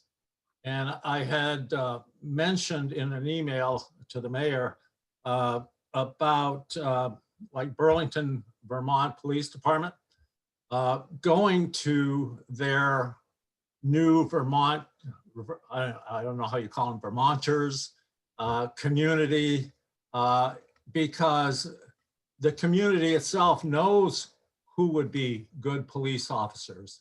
And so by recruiting within those communities with community elders or whatever, they know in their own community who would be good police officers. So I just offered that out for consideration. So, but I thank you for the opportunity here, but I really think you've had a good meeting here, good dialogue, and that's critically important. Thank you. That's really good to hear. I think that was the only hand, but Dennis, I know that I sent in a public comment from a class that I attended in our middle school, and I promised them that I would make sure that their voices were heard today. And so if that, I don't want to leave before, I almost forgot, and I don't want to leave before asking if there were any emails. I do apologize. You're right. We No did. worries. No, this was certainly one that we need to read in as well. So I'll do that very quickly. So greetings, fellow committee members. As I meet and engage with our students in their social studies history classes this school term, I've asked them to offer their public comments and promised to bring their voices to the committee. I received 3 comments/questions from students anonymously this week, and they are as follows. This was a good topic. It is good to inform people about Black Lives Matter. Keep up the good work. What can we do about racism? How can we change the world? And then the last comment is, I like what the mayor is doing. I like that he is making police less scary for people. I forgot that mayors exist. I thought that last part was really funny, but I did too. My wife did too. And I now know that our mayor, we know who you are. And I'm excited to, every time I get off, it's the end of the day, but it also is a space where I know that something hopeful happened today. And I appreciate everybody's dialogue, and I really do appreciate the comments and everything like that. I think that was all of our comments, questions. If we don't have anything else, we could, again, we already talked about our next meeting, but I guess we can emphasize that next agenda, Dennis and Mark. What's that next step look like? If that's it, we can adjourn. We good? Yeah. It's 7:29. We did great. Thank you. Oh wait, we have to call the meeting to close. Then we have to do that. I need a motion. So moved. Second. Tanya. All right, all in favor. Have a good night. I'll see you soon. Thank you again. Bye, everyone. Bye, Isha. Bye.